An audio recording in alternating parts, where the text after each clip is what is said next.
One, two, three, four.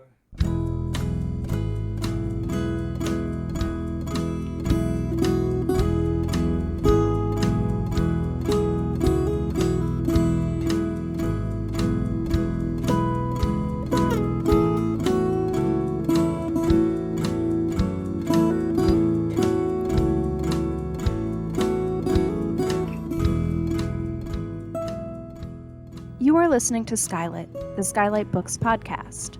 SKYLIT Books is a general interest bookstore in the Los Feliz neighborhood in Los Angeles. You can shop with us from 10 a.m. to 10 p.m. or visit us online 24/7 at skylitbooks.com. Follow along at SKYLIT Books Instagram and Twitter. You can subscribe to the podcast on Podbean, iTunes, and Spotify. Thank you for listening, and now on to the episode. Hello, my beautiful listeners, and welcome to SKYLIT. This is the SKYLIT Books podcast, and I'm your host, Lance Morgan. Today, I'm excited to welcome Joie Davidow to read from a new book, An Unofficial Marriage. She'll be in conversation with Esmerelda Santiago. Before I introduce them, I just want to remind you that SKYLIT Books podcast or SKYLIT Books offers curbside pickup right now and online ordering, but we're also open right now. So please come on by and make sure to stay updated on our store's policies. Joie Davidow is the author of a memoir, Marked for Life, and co-editor with Esmerelda Santiago of two anthologies, Last Mommies and Last Christmas, both vintage. She was co-founder of LA Weekly and founder of LA Style and C magazines. She lives in Rome, where she leads creative writing workshops and is a freelance book editor. Today, Joey will be in conversation with Esmerelda Santiago, who is the author of the memoirs When I Was Puerto Rican, Almost a Woman, which she adapted into Peabody Award-winning film for PBS's Masterpiece Theater, and The Turkish Lover, the novel America's Dream, and her most recent novel, Conquistadora. Hi, Joey and Esmeralda. It's so great to have you in here today. Thank We're you. really happy to be here. No, I'm sorry. And sorry for the, sorry for, I tried to fix it, but sorry for the mispronunciation of her name earlier. But I'm excited for this episode. This should be a fun one to listen to. You two have such a great history together. Well, we're very happy to be able to share this book with your listeners. Joey and I have known each other for many years, and it's been just great to watch the evolution of this book. So I'm so excited to talk about it. That's so exciting. I'm excited to listen to it. So Joe, you have a reading for us? Yes, I'm going to read you just the very beginning of the book, the first couple of pages. So you'll see how it starts. And we start off in St. Petersburg, Russia, in 1843. Winter falls on St. Petersburg like a white curtain. One day, an ice floe appears on the Neva. The waters roil and a mist arises, hovering over the city. The next morning, the river is firmly frozen, with ice so thick the wooden bridges are removed, and carriages roll across wherever they like. Overnight, the colors all disappear, obliterated by the winter snows, leaving only the wind moaning at the edges of the windows. Everywhere there is snow. It covers the houses, the streets. The ice on the frozen canals is blanketed in powdery white. Day and night snow falls, while the wind wailing down the wide boulevards sweeps it into hills and valleys. In early November, St. Petersburg is cold, harsh, and glorious. But in the uppermost gallery of the Imperial Theater, high above the stage, the heat rising from thousands of enraptured bodies renders the air stifling. Here, where the environs are unsuitable for ladies, only men are permitted. They roost in narrow rows, mercilessly squeezed onto hard wooden benches, delighted to be there. They understand not a word being sung and have only the vaguest notion of what sort of entertainment an opera is meant to be. But every perch is enthusiastically occupied. Even Sergeyevich Turgenev, unaccustomed to such claustrophobic conditions, is much too expensively dressed for such a cheap seat. His long legs are bent at an excruciating angle, knees to chest, and he hunches his broad shoulders to avoid the men on either side of him. When he arrived, he found the situation so untenable, he thought of escaping at the first interval. But then she appeared on stage, a tiny figure so far below him that through his opera glasses, she appears both real and imaginary. Her voice, though, her voice is so close beside him, she might be singing softly into his ears. A voice so beautiful, he wants to die listening to it. The sound that pours so smoothly into his ears flows down through his body, reverberating in his chest and belly, pulsating between his legs. And he stays, although he is unable even to adjust his feet without treading on his neighbor. At the final curtain, he scans row upon row of red and gold boxes, watching the aristocrats, the intelligentsia, the merchants, even the wealthy Jews of St. Petersburg. The audience is in a frenzy. Women dressed in white gowns and covered in gems frantically tap gloved hands against folded fans, and men in a splendor of uniforms applaud wildly. Young dandies in the stalls throw their top hats into the air, calling, Viardot, Viardot! The curtains part, and she steps into the spotlight. Pauline Viardot Garcia, so small yet so majestic, sinks into a deep curtsy, lifts her head, and crosses her hands over her chest. Through his opera glasses, he can see that her strange, dark face is covered with bewildered tears, and he weeps with her. Then she is gone, and the enormous chandelier is lit, illuminating the hall. High above in the gallery, men climb over Ivan's knees, thrust elbows into his back as they push and shove one another toward the interminable stairway that leads down to the street. For 3/4 of an hour, he is unable to move, oblivious to the rough phalanges that trample his calfskin boots. He imagines her reclining in a dressing room filled with flowers, a gossamer robe revealing the contours of her body, soft black hair flowing over her shoulders, until an old usher leans over him, breath sour with the remnants of cabbage and onions. Ivan Sergeyevich raises damp eyes and hurries off. What a marvelous beginning. You tell us so much, and yet we're so curious. We just want to know what happens next. Joey, I know that this is a true story, based on a true story. That's right. And so I would like to know, first of all, when did you find this story? Is it something that you knew? I know that you have a history as an opera singer. Did you always know about this romance between these two famous people? Or was it something that came to you? And how did it come about? How did you find it? Well, I mean, actually, I had no idea about this romance. I was thrilled when I found it. I was looking for a subject for my next book.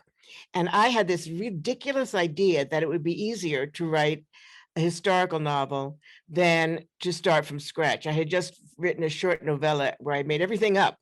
And I knew how hard it was to get a plot going and to get the tension going. And I thought, I'll just tell a true story, novelize it, fictionalize it, and I'll already have the plot. But that's not so easy. Because you have to know what to leave out. You know, an interesting novel is like true life with the boring parts taken out. So I had to figure out what the boring parts were. And actually, I had to do all the same kind of work. But I also had to do a huge amount of research. So while I was looking for my next book, I decided I'll go look in the biography section of the library. And I was in Los Angeles. So I went to the Los Angeles Public Library, which is just a glorious big building downtown, the main one. And I went through all of the biographies. I started with the A's and finally I was desperate. I was at the letter V because it goes in alphabetical order when I pulled down Pauline Viardot. So I knew she was an opera singer and I thought, well, I could relate to this. I can tell people what it's really like to be an opera singer because I was one. And so I took the book back to where I was staying and I started to read it. And of course, the first thing I discovered is Ivan Turgenev, who I knew as a little girl, even because my parents were from Russian heritage or Eastern European heritage. And so they had all these books in the library. We grew up with Turgenev and Tolstoy and Gogol and Dostoevsky. And so I already loved Ivan Turgenev. And when I read this story, I was so overcome. I just got very, very excited. And then I started to do the research, which took me some years. Yeah. And it was really exciting when I would find something, because when I found that some wonderful person many years ago had collected the existing letters between Ivan and Pauline, mostly from Ivan to Pauline, not the other way. And I found the book, I had to like look and look, because of course it was many years out of print and stuff. And I found the book and I had it in my hands and I was actually reading the words that he wrote to her in French. Wow. It's like, I was so excited. It was like he was in the room with me. Yeah. And I had to do a lot more research. I had to travel. I wanted to see the places where they were and get to know them and walk on the streets where they walked, which also gave me a big thrill. So little by little, over the course of reading all these letters and reading every biography, not just of them, because there are lots of biographies of Turgenev, as you can imagine, but of everybody in their circle, I kind of felt like after a while, I kind of got them. Yeah. And they became real people to me. And I would sit in my same place where I wrote every day, and I would just conjure up Ivan Turgenev, and he would come and sit on the chair opposite me and, pull up the trouser legs so I wouldn't crease them, and sit down and say, well, what shall I tell you? responsibility, since I was now in love with them. Yes. And also I had huge respect, because Turgenev was such an extraordinary writer, and she was the most famous opera singer in her life during her lifetime, and could do amazing, incredibly superhuman things. I wanted to be true to them.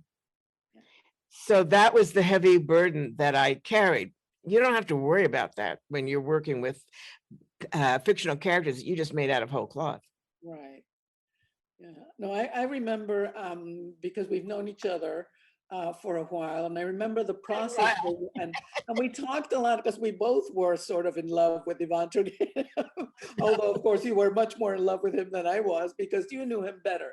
And so these letters that you were reading were in French, and you're trilingual or quadrilingual at this point, because you also know. Well, I'm bilingual, but I can read French and some other languages. I just wouldn't dare try to speak them right now. Well, I remember it is just so exciting for me as a reader and as somebody who loves artists of all stripes, when you talked about this story, this very romantic, filled with drama and historical events that took place around the time that they knew one another. A lot of people, many of your readers will recognize a lot of names of people that were part of that period. So tell us a little bit about that milieu that they moved in, and what that was like, and how do you place them within those groupings? Well, they were really at the center of the kind of cultural revolution that was taking place at that time. They suffered through the cholera epidemic in Paris. They suffered through the uprising in Paris. They suffered through the Franco-Prussian War.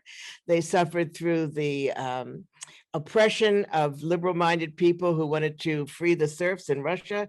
Turgenev was put under house arrest for many years. So they went through quite a lot, but at that time, the railroad had just become something. So you could actually take a train, from Paris to Berlin to Prague.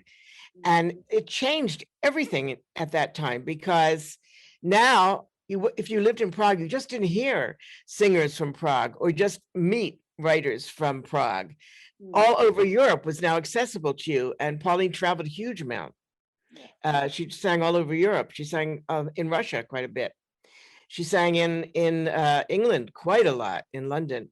So that changed Europe fundamentally, so that Turgenev, who might have another period been extremely famous in Russia, was now famous all over the place.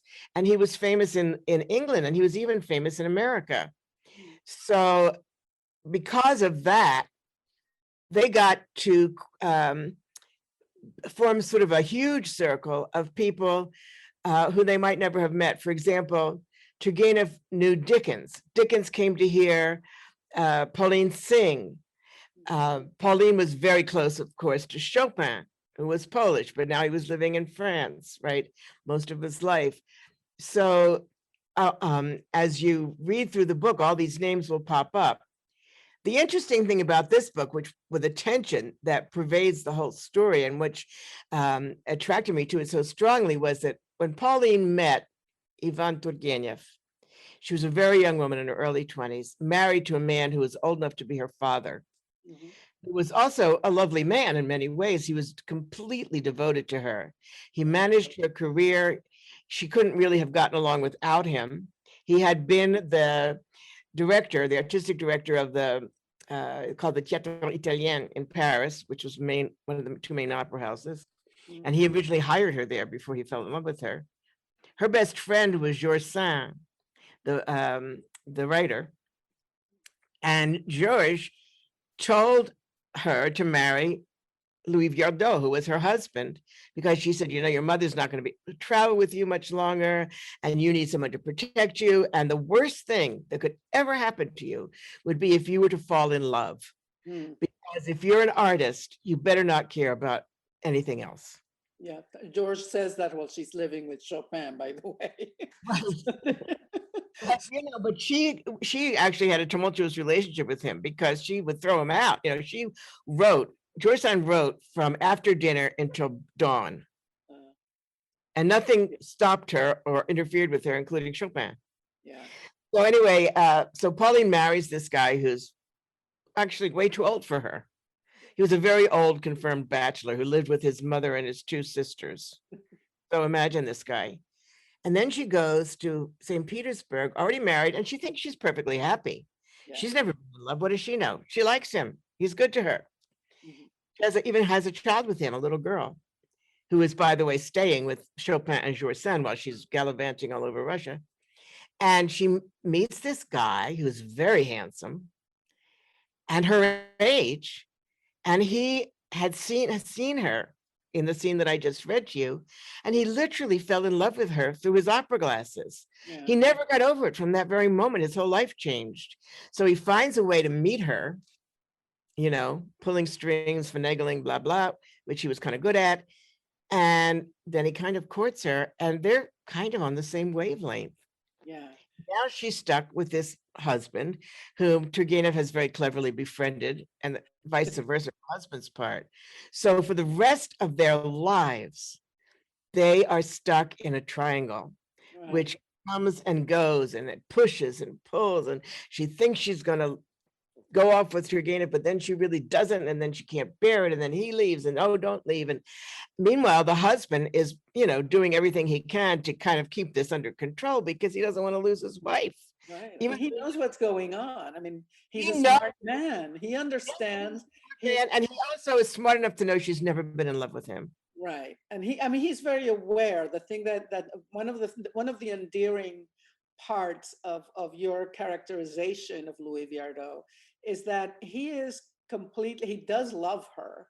He's in love with her, not just he doesn't love her. He is in love with her, and he admires her, and he does everything to encourage her and to her career, manages her career, and yet he's also, you know, with all this going on, he's aware that she is in love or kind of besotted with somebody who is besotted with her, who is a much more appropriate match, let's say, because they're closer in age. And how wonderful that he understands that, and you know, doesn't, I mean, in your telling of this story, we really understand the emotions between these three very passionate people in different ways. Viardot appears like a more intellectual, kind of more But he's remote actually person. like a pedant. He's Right. But he really, I mean, he feels it. Yeah. And so it's such a wonderful, characterization of three of them that you managed to make us feel for all of them and to really understand. And what was that process like? I mean, when you're in love with Ivan Turgenev, how do you then make Louis Viardot equally interesting and lovable? Well, I had to get to know him. So I had to read his letters. His letters, he wrote a lot to Joursin, he wrote a lot to Turgenev, because they had, he co-opted Turgenev. That's how he dealt with it. Yeah. And then he and Turgenev worked together to translate a lot of the great Russian writers into French, because otherwise they would never be known outside of Russia, trains or no trains. So he kind of co-opted him. And that was a very clever strategy in a lot of ways. And I think the two men were genuinely fond of each other on some weird level. Right. Yeah, well, So they had a lot of things that they liked to do together. They were both out there. Yeah. They were both interested in literature. And they were both very avid hunters. Right. And so they used to go hunting together. And that was another bond that they had. Yeah. Yeah. Two intellectuals out there in the woods, I've never done it. I imagine you do a lot of talking when you're out Talk there. about a lot of things, but they were careful not to talk too much about Pauline. Exactly, but there were two men dealing with manly things of the period that women were not participating in, and yet both of them in love with the same person. They were very. And this reminds me of one of the things that is so wonderful about your novel is your description of these places, particularly your descriptions of the outdoors and how these characters interact with their environment wherever they might find themselves. The weather becomes a character in some of the scenes. I mean, just what you just read about this icy, cold environment, and at the end, you say, but it's glorious. There's something amazing about this, and it kind of sets us up for this very difficult weather that these three people will be weathering for the next. Yeah, I mean, metaphorically as well as actually.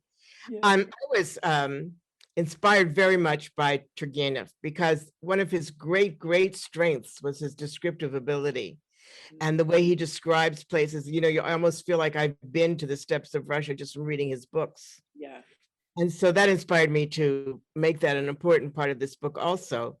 And so much of what he was experiencing in his life creeps into his literature, into his fiction. And in fact, I actually quote his fiction, little bits and pieces throughout the story, because he kind of owns up to it. Mm-hmm. For example, there's a scene in the book where he's taking a walk with Pauline's husband and explaining, something.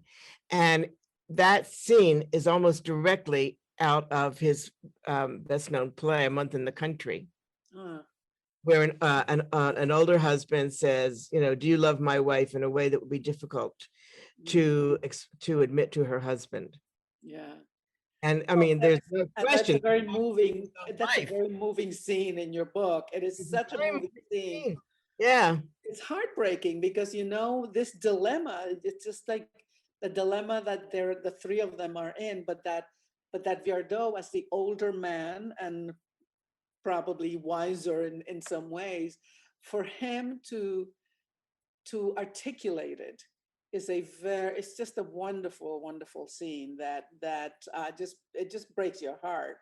Viardot breaks your heart, I think, a lot in this book. I mean, he broke mine throughout writing it. Yeah. He was very noble. Yes. Well, there's a nobility to all of them, really. I mean, they all were. One of the things that when we're reading historical fiction is that we're reading it in the 21st century, and that we constantly have to remind ourselves that things were not the same at that time. And That's the you do a hard thing. wonderful job bringing us into that period and into the behavior of these people that is so different from ours. So can you talk a little bit about how difficult was that to do that? I think that's the hardest thing that a historical novelist faces, is that no matter how deeply you immerse yourself in the period, and I was just drowning myself in it, you can't escape the fact that you're not living then. You weren't brought up then, and that's not what you're going to see when you go out the door. So it's just a challenge, and you can't pretend that you're going to get it, because you're never going to get it. So you're always going to be bringing 21st century eyes into a 19th century book. And you just have to kind of give your readers a sense of what it was.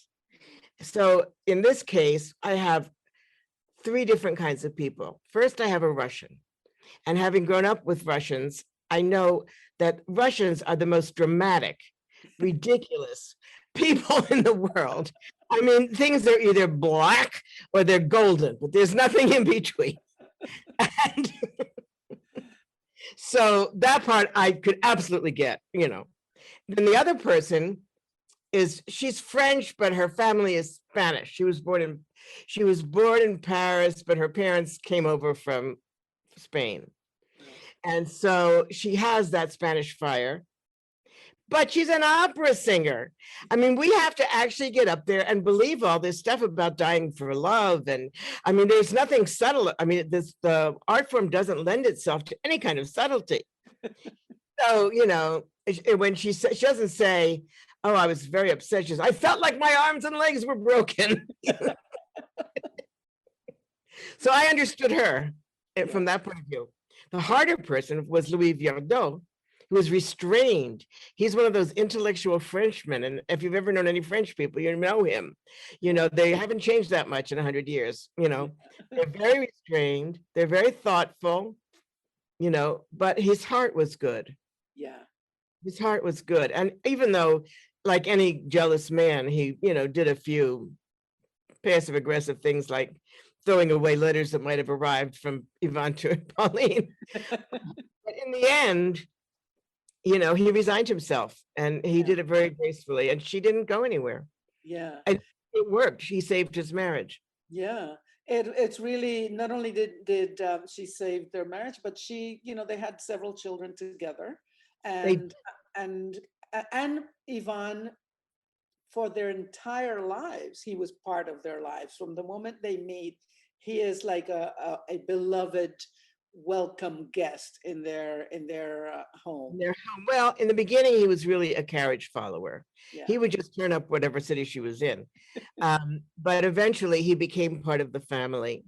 Yeah. And at the very end of his life, after they'd been through so much stuff, a cholera epidemic, the Franco-Prussian War, they were living happily in Germany. And then when the Franco-Prussian War came, they had to leave Germany and go to England, and they didn't have any money, and, you know, all this stuff. And finally they get back to Paris. And at that point they said, look, we're too old to play this anymore. They were, you know, in their 40s, 50s. And so he moved into the top floor of their house in Paris, and he had an apartment up there. And that's where he lived for the rest of his life. Yeah, yeah. I mean, it's just so modern. At the same time, you're going like, are you kidding me? People did that? It's more.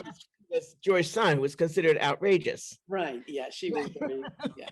She was like behind the scenes, you know, pushing and pulling and writing and telling Pauline what to do, what not to do. Right, right. Yeah, she was, in many ways, she was, you know, she was very influential. Her mother was very strict and kind of in a very different way from George Sand, who really kind of took Pauline under her wing and supported, encouraged her. And she was kind of the emotional support in some ways that in many ways provide.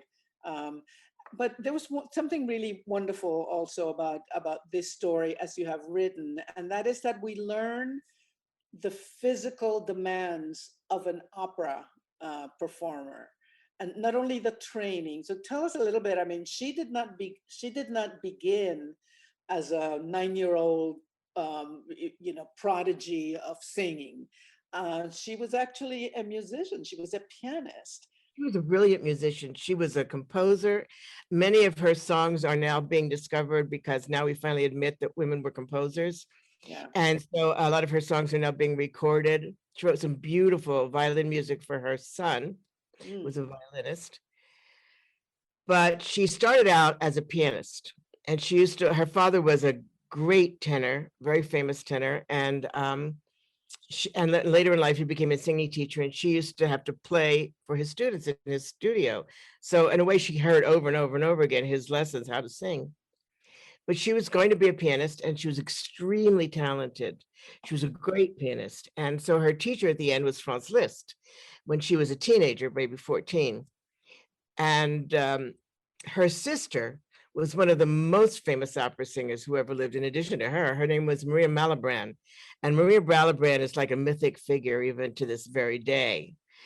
She appears in a play by Terence McNally that was on Broadway less than a decade ago. So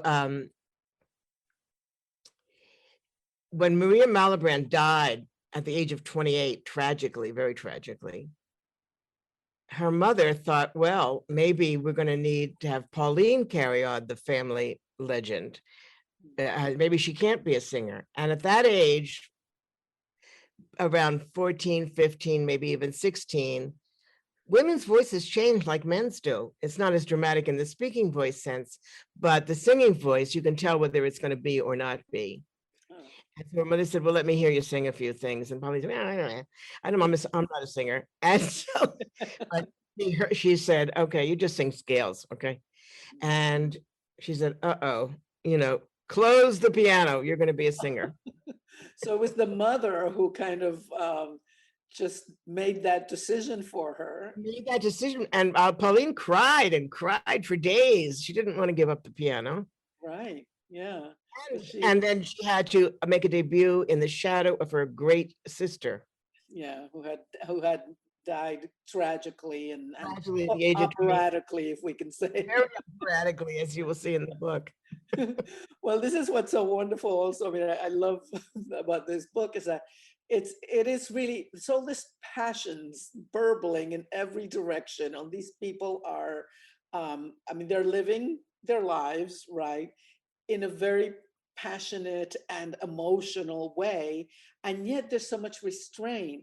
And one of the things that's wonderful about your writing is that you're able to bring all this emotion, all this passion, without it being melodramatic or purple prose.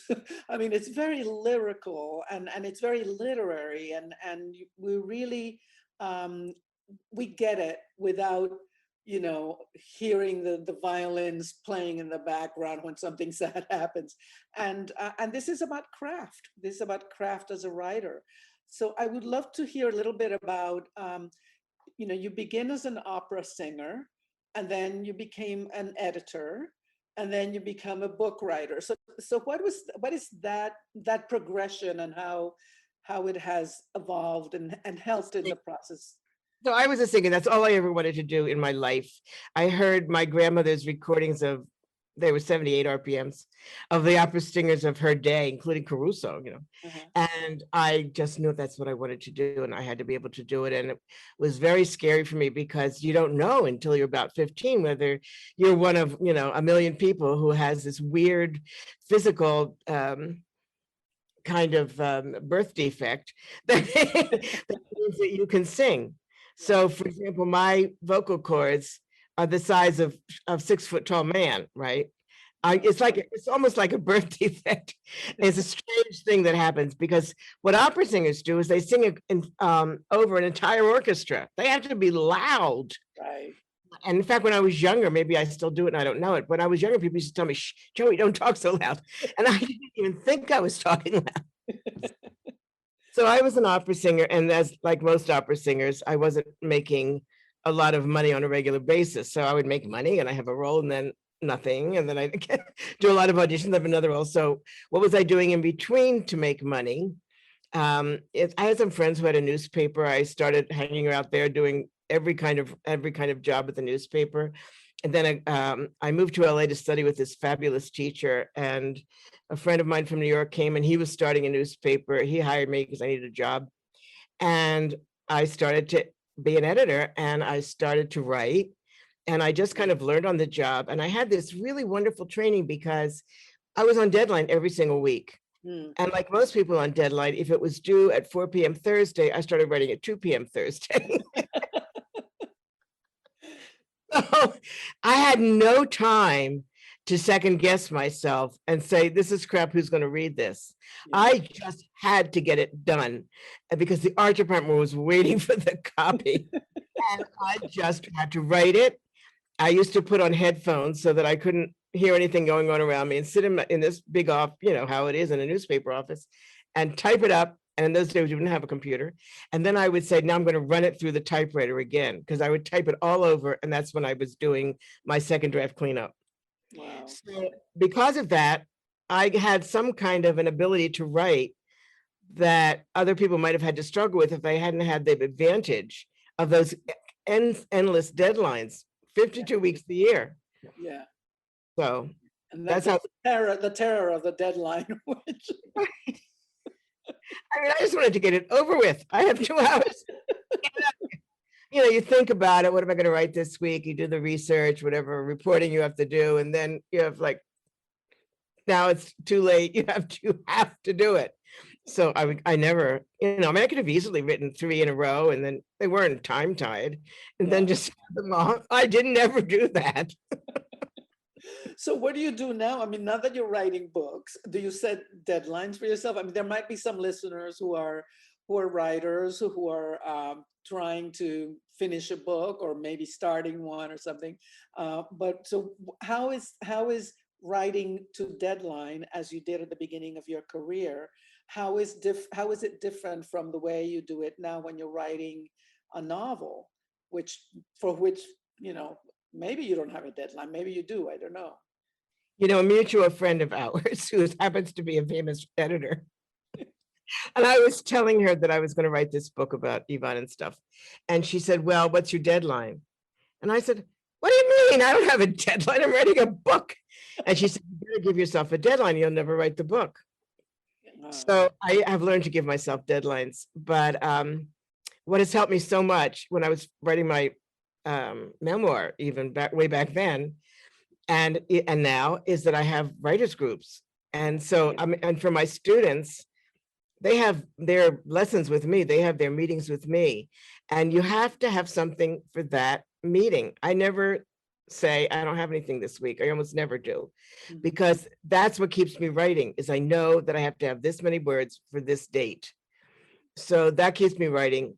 And then there is kind of once you get rolling along there, it rolls, as you know, now you kind of know, once you know what the story is, it rolls, but figuring out what's the story is the hardest part. So the first question I ask myself is, what is this book about? Yeah. So not what is the story, but what is it about? Why are you writing this book, and why would anybody read it? So is it about making Turgenev and Viardot more famous? A little bit. But what was the book about to me? What was in it that made me want to keep writing? It was that I knew what Pauline was going through as a very modern woman. She was going through it in the 19th century, and she was having to choose between her personal life and her art. Right. And every woman has to choose between their personal life, their career, even if it's not their art. And art is so much more demanding than so many other life paths.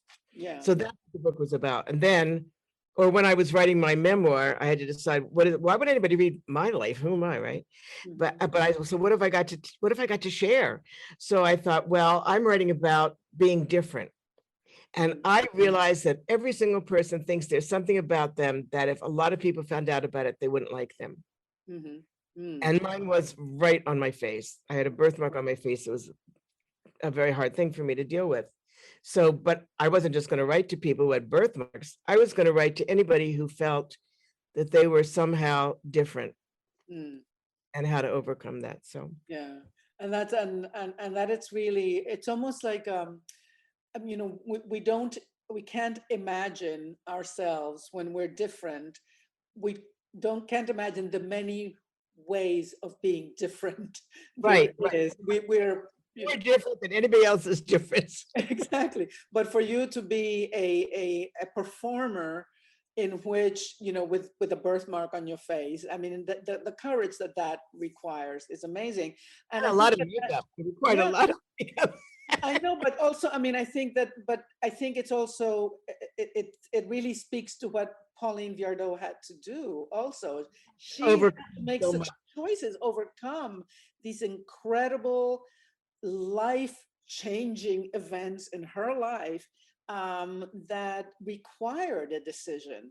And she tried really hard to make them. Sometimes it didn't work. She just kind of postponed it or delegated it. She never gave less than a great performance, no matter what was going on in her life. Exactly. And so for her, and that was one of the wonderful aspects of what this book is about artistry and the commitment that That it an artist required. requires. Yeah. Yeah. And that not just opera singers, but also writers. Any artist has to make sacrifices. Yeah, yeah. It's such a wonderful book, Joey. I do hope that our listeners will pick up An Unofficial Marriage, and will read it with the same careful attention that I have, because I think there's so many lessons in it, and so many and you didn't set out to give us lessons. You set out to tell us a story, and it's a wonderful story. Stories. It's a wonderful story that has been kind of obscured, except for perhaps scholars of that period and that kind That's and the right. music. Right. Opera singers and Russian scholars. Yes. So I really have to thank you for doing that, because I had no idea about it. I'm really glad now that I know more about it, and will continue to. I mean, I had to mark up all these names, that I wanted to look up even more about George Yeah, I Sand. want to find out more. I hope it makes people want to read Turgenev. Yes, yes. To get those albums and listen to Pauline's music. That would be marvelous, just marvelous. So I believe that there's a question coming from the outside. Is that correct? Yes, coming from me, I'm back. This one before that, I want to say this has been such a wonderful conversation to listen to. You two just speak together. So, I mean, there's just such a connection between you two that I think is just so, palpable coming from the recording. And I just think the listeners would want to thank you for sharing that with us. Yeah, I wanted to know if there's any things you would like to say to the independent bookstore community during this time. It's been a rough year, so anything you would like to say to them? Yeah. I say thank God for you. Every writer is so grateful to the independent bookstores, and we will we constantly try to do everything we can to support you. Without you, there really isn't any literature. And so I'm very, very proud and honored that I was able to do this for SKYLIT, which is such a wonderful store in my former home of Los Angeles. No, and thank you for contacting us and wanting us to. We were so happy to do this. And thank you for being a customer for so long and being a valued one. Esmeralda, I'm sorry I interrupted you. No, I would like to thank all your listeners for joining us today, and thank you for organizing this conversation between me and Joie Davidow. This is one of the marvelous things that independent bookstores do, and that is to support and encourage authors, not just like the big bestsellers that are jetting around the world, but authors who perhaps need a little bit more of a push. And one of the wonderful things about independent bookstores is that your stock and your customers, and you're able to you're amazing readers. You read everything, and you know how to recommend our books that might be under the radar for audiences. And so this is one of the things that makes independent bookstores so important for us as readers and as writers, because what's out there beyond what's obvious. And so thank you for organizing these kinds of events for writers. And it's been just a blast to be able to talk to Joie about this wonderful book that I think really should get a lot of attention. Well, thank you. And thank you, Esmeralda. It's always a joy. I get so much energy from you. And you're such an incredible writer yourself, and such a great historical writer, that it's always a great pleasure to chat with you and talk about writing. Thank you, darling. Thank you to you both for just letting us hear you both talk, and this has been great. To my listeners, you can buy Joie's book today at SKYLIT Books, or you can also order it online to pick up. So you have no excuse to not go read these books. And yeah, thank you for this amazing episode, and thank you to my listeners for coming back. You have a great rest of your day. Thank you for listening to the SKYLIT Books podcast series. Please don't forget to visit our website at skylitbooks.com and make sure to follow us on Twitter and Instagram. Also, don't forget to subscribe to this podcast for more author talks and bookseller conversations. You can find us on Podbean, iTunes, and Spotify. Stay safe and healthy, and we hope to see you back in our store soon.